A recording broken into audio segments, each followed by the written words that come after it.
Hello,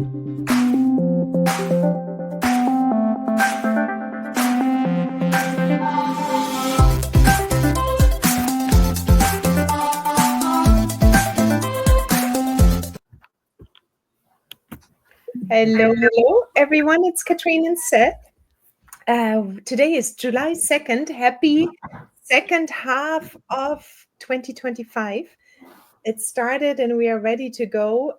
Today we're going to look at a couple more things Seth has added, or will actually, it's in QA right now. And for everybody that doesn't know QA is our test environment. So it's going to come to you very soon. And Seth is with us today because he needs to explain a little bit more and see if there are any questions coming up, we can answer them together. I'm going to leave it up to Seth for now. And I will, Seth, I think I'm just going to share my screen. Okay. All right. So let me move us here, share screen. And I'm going to move us actually more into the corner here. I love that wolf. I know. It actually is really calming to me, even so it's a wolf. So let me get QA loaded. And then you can basically guide me through, and maybe you can start already the idea of changing the inventory around and why this came up to you. Yeah, sure. All right. So you'll notice that there's no input boxes or things to fill out in this view. Can I just bring up maybe the prod view as well, just as a comparison? Yeah, it'd be good to compare. Yeah. That's our AI grid. Blend precisely. Here we go. And let's get side by side the inventory. So right now it looks like this, and that's what you're familiar with. Right. So this input basically makes a large statement that you are a desktop user. You will never use your iPad or phone. And we needed to make steps towards making the app mobile. And this was one of the biggest impediments. So it's very heavy programmatically, and you have to wait for things to happen. It's big and bulky. So part of the problem with this is you can't just access all of this information from the aromatherapy or the skincare. We had a number of people say, hey, when I'm working on a formulation, I don't want to have to go back out into inventory to look at all the stuff and see what things actually are and how to adjust them. So you can go back over to the QA. Yeah, let me just go in to show quickly what you mean by that. So when people have a recipe or a formulation app, let me just pull one, and you're in the midst of it, and you suddenly realize, oh, I know I bought the coconut fragrance oil, but the price went up. There was not an option to adjust it quickly on the fly. You had to save your recipe, go out back into the inventory, and then you can adjust the price there. Then you had to come back here, and then you can see the price adjustment. Right. But that's what Seth was just talking about, that now you can actually, in a moment you will see it, you can actually make that change right here while you're formulating. And that is a huge thing. And that's what, formulators, especially heavy users, have been requesting. And it's just too much of a break in the flow of creation. And yeah. Okay. So you can pull up the QA and so we can show them the new stuff. All right. So all right. So just click on just filter by essential oils and pick an essential oil. Can we just talk a little bit for a moment before we go in the table itself? So these two new items will be up new here, these two new arrows, and it says use arrows buttons to scroll horizontally. So you can do this, but if you have a trackpad, I guess they're called, you can still scroll around. My Mac is always hypersensitive to scrolling. So you can scroll around with the trackpad.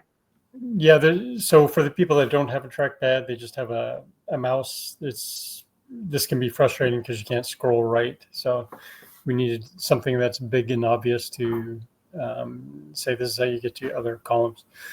So I think the first question that will come up, and that came up for me too, will we keep the view here? You mean the one where you could fill things out? No, just in like line? the view as we have it here in the inventory. Oops, sorry. This one here.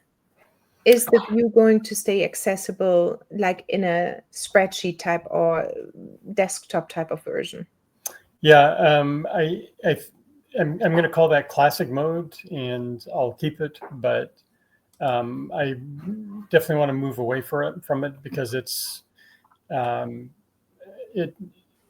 just it's difficult programmatically. It makes things slow.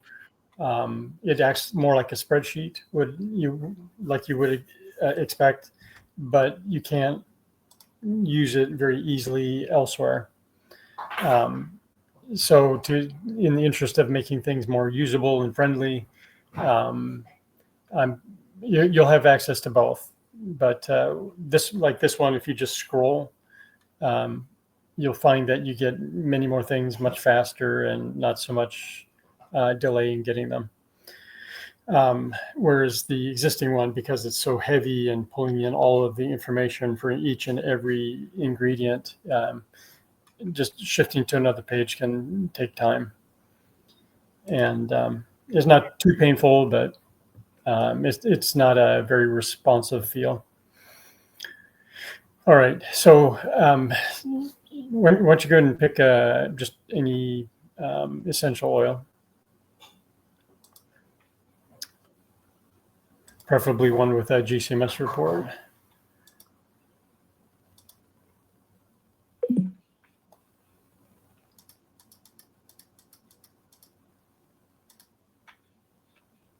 And click on it. All right, so now you have something that's a little bit more of a standard way to interact, and we tried to make this very clear and obvious what the different groupings are of information about an essential oil. Yeah, let's just take a moment and actually go through this. It basically will hold the same information like you see here in this type of desktop version, or what did you call it? Responses? No. What kind of view was it? The original view or? Oh, classic view. Oh, the classic view. So when you enter a classic view item, you went like line, row by row by row, but now it opens up to this new pop-up basically, and you will find all information by simply scrolling up and down. So let's just see the basic information that's still there: ingredient name, Latin name, the category, obviously, and the INCI name as well. Then the supplier and purchase information is here in this category field, or in this field, basically in this little card. Physical properties, also the solubility, melting point. So nothing got taken away. We only added, and that was one major component as well. And thank you to Matthew, I think, Seth, right? Yeah. The SDS and MSDS reports have been collapsed into just the SDS reports because it's the same. But we are also adding more reports which have been requested by Cosmetic formulators, especially the ones in Europe as well, but also probably more and more for the ones here in America. All right. Yeah. So the MSDS is just the older version of SDS. Yeah. Yeah. Okay. So you'll notice in that same area above the technical documents, manage chemical constituents. Can you click on that? So we had a very clunky way of giving you access to adding constituents, and I wanted to overcome that and make it as easy as possible to add new information. If you add it up by simply parsing a GCMS document, That's one way, and that's probably the fastest way to do it and the recommended way. Oftentimes people don't see something in the GCMS report. Because we're using AI, which can be it can make mistakes. So it's important to compare what you see in the GCMS document and edit. If for whatever reason you're not using the GCMS report, you can add and adjust here. So some can I grab screen so I can show this a little better? I think you can go in. I don't know if you can't grab my screen from StreamYard. I see. Okay, let me see if I can share screen here. You can share screen, or you tell me what to do. Okay, let me see if I can just talk you through it so we don't break flow. So if you can scroll up a little bit. Yeah, let's just start at the top. Yeah, sure. Okay, so the thing you're looking at here is a quick way to say what is the dominant amount of chemical constituents for this angelic root. Can we just clarify, this is only going to be really relevant for anybody working with essential oils or Right. has GCMS reports, right? Right, that's correct. For somebody that's doing perfumery or skincare, essential oils aren't quite so important, or the constituents for them aren't quite. Well, no, they are for perfumery for sure. I just wanted to say that for most cosmetic items, it is a different way. We often don't need to parse a GCMS report for, everything you get from lotion crafter.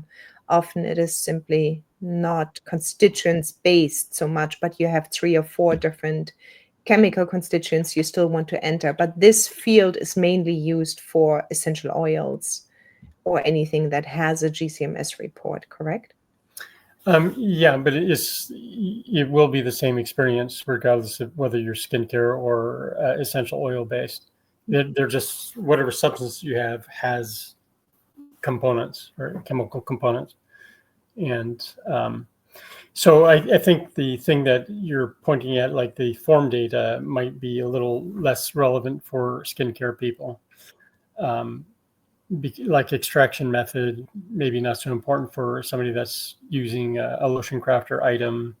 Yeah, I mean, not so much the skincare people or perfumery people, much more the ingredient isn't requiring this here.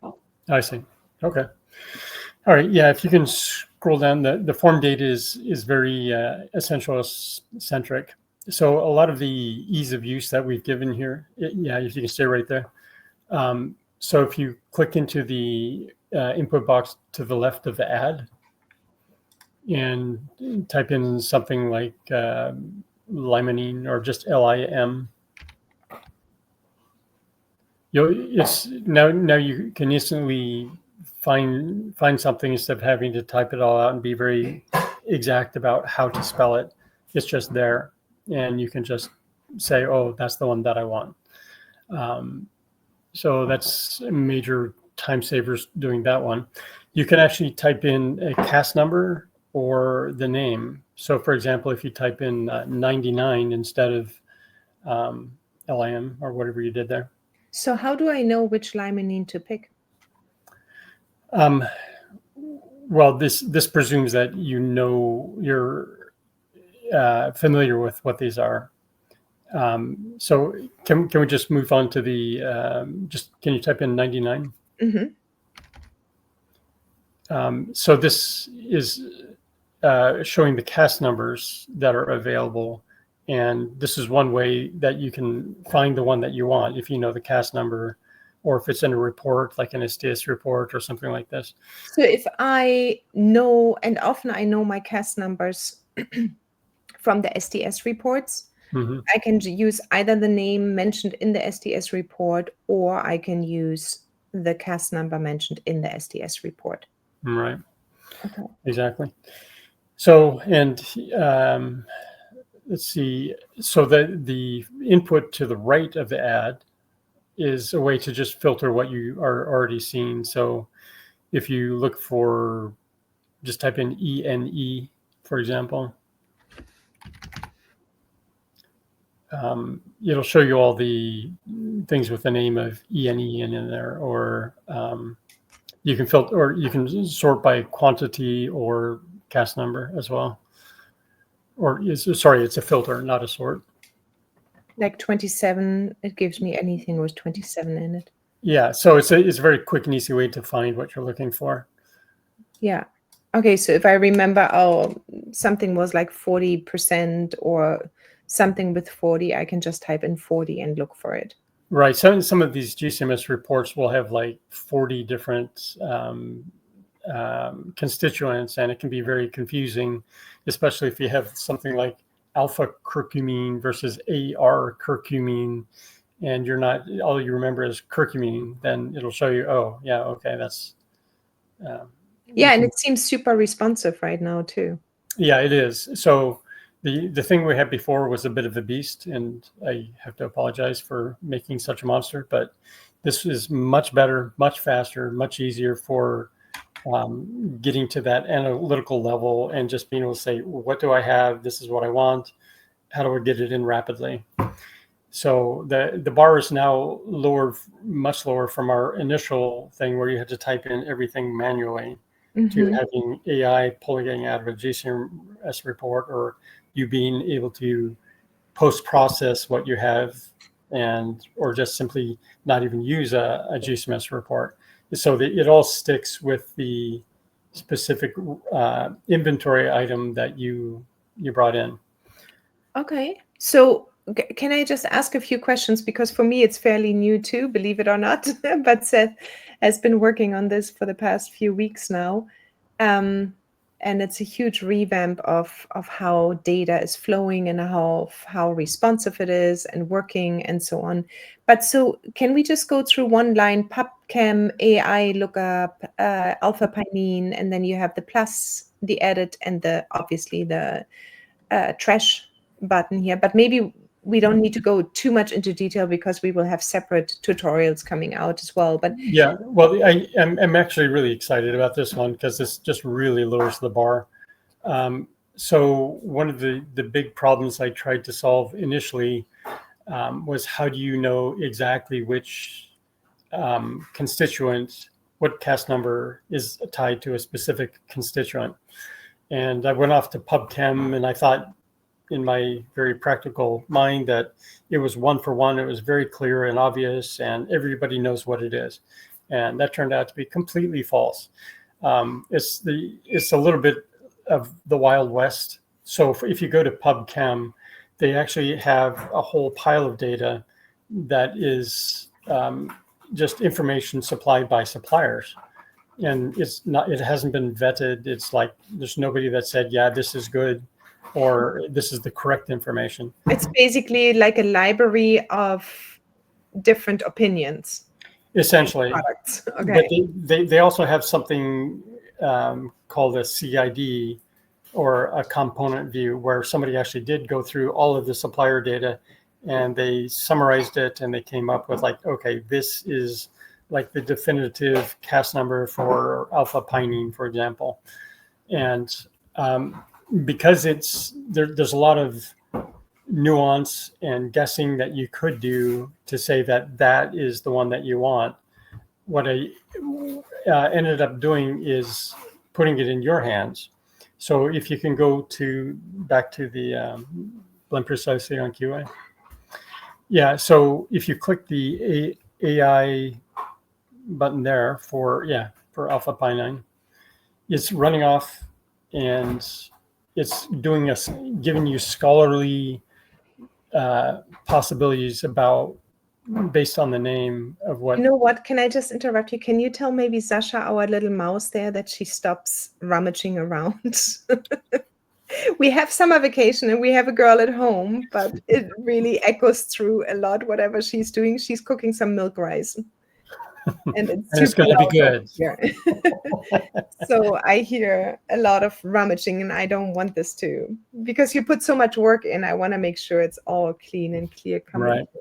Yeah. So, I mean, for me personally, just this was like a great epiphany on how do you associate something that you got off of a GCMS report. Oftentimes, a GCMS report will simply not have a CAS number.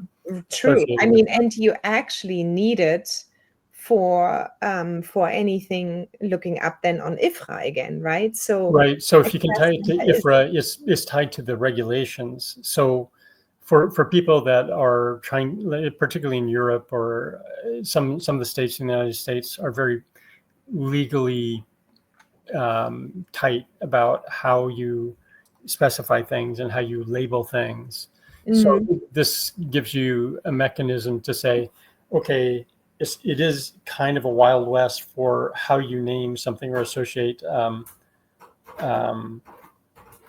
CAS number with a specific ingredient.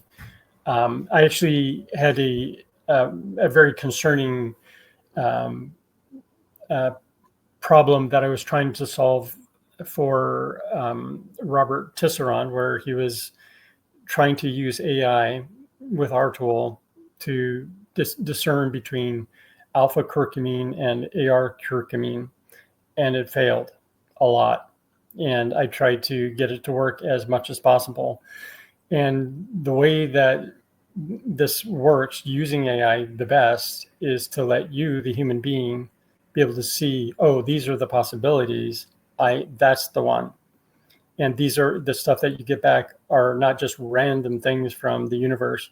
They're looking at specifically research studies and saying, okay, this is what we found from a scholarly level. So that's about as close as you can get with the fragmented, disparate sources of information about which CAS number goes with which constituent. Okay. So we're going to do several more. We are at 22 minutes already. And I just wanted to make sure that we get through just the changes today, because the details are all coming more and more. And I know when Seth comes online, he likes to talk, and it's sweet, but we do need to move along, and we all have a lot of work to do. So basically, can we just go back? So all of these details are going to be as a tutorial available, and it's going to come live, I assume by the end of this week, but you know how testing can go. Sometimes there are bugs and we don't want to ship something that's buggy. But there is now the option as well, before we close this one out, to add a new raw ingredient and start off completely blank here, right? Yep. So when I look for a raw ingredient, and let's just go to Lotion Crafter, for example. And yeah, let's just use this one maybe. So let's say I just bought this one. I'm going to use it. I want to add it. Let me just close down this one here. I want to add it, and I put in the name. And then it also, if I click pre-populate, it will ask you to put in the supplier's name as well. Please enter supplier name. I'm sure it's going to look much nicer when it's live. And then I come over here and say Lotion Crafter.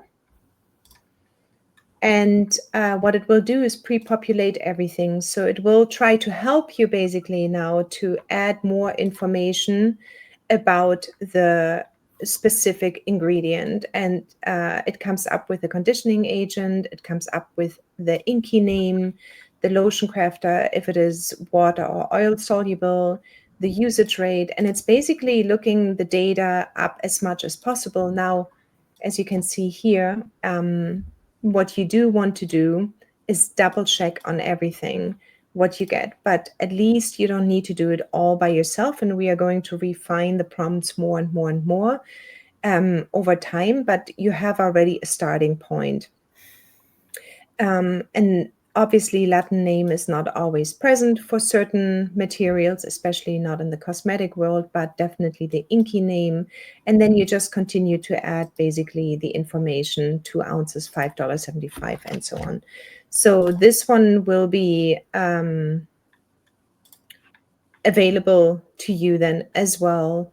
And then the PPU is going to be calculated, and then you can add the documents. And then, as you can see, it also pulls a little bit of research notes already for you about the specific ingredient. And then you can just go ahead and click add raw ingredient. Is there anything else we wanted to add to this one? So this one is when you add a completely new raw ingredient, correct? Right. It's not in your list of inventory items. Yeah, so this is really cool. So what we are trying to do at Blend Precisely right now is we are trying to give you as many shortcuts as possible, because there's a lot of work behind just entering one recipe or just figuring out the costs of a recipe, the safety information, the description, like what goes into one recipe or one product is actually an incredible amount of information.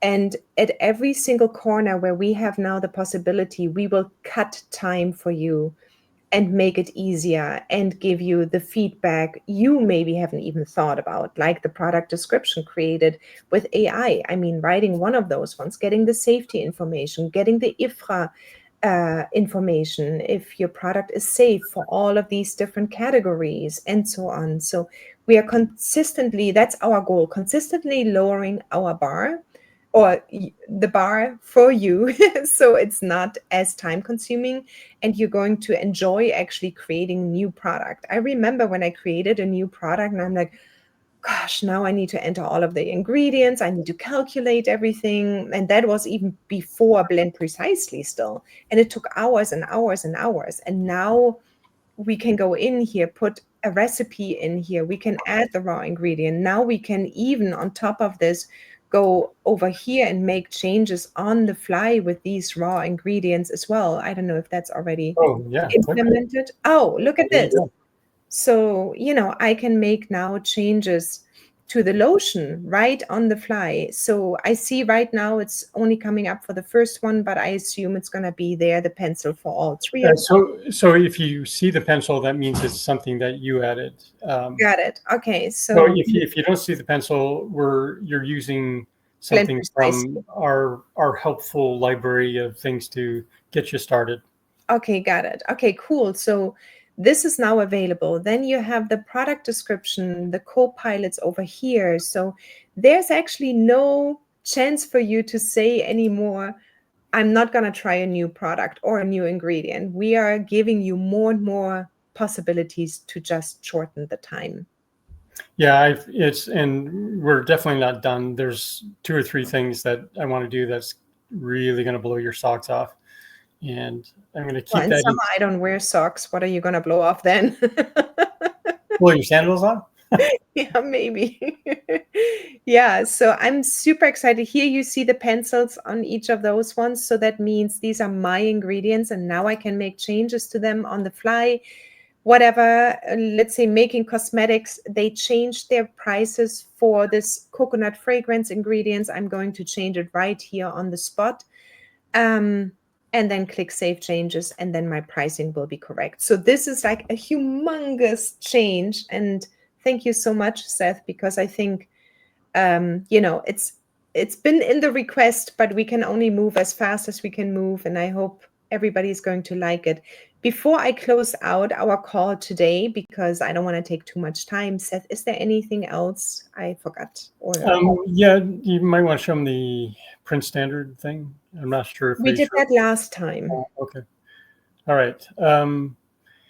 Yeah, I think that's good enough for now. We don't want to bore people to tears with too much information. Yeah, it's also can be easily, but we are going to give you easier tutorials as well. So everything with these new changes, I'm always waiting for Seth to push it, and then I can make actually the tutorials for you, because it needs to be live. Obviously, it needs to be working, not changing anymore. So I'm just always waiting for everything that is being added to the new Blend Precisely and advanced and expanding Blend Precisely to give you the tutorials as well. So definitely hang in with us.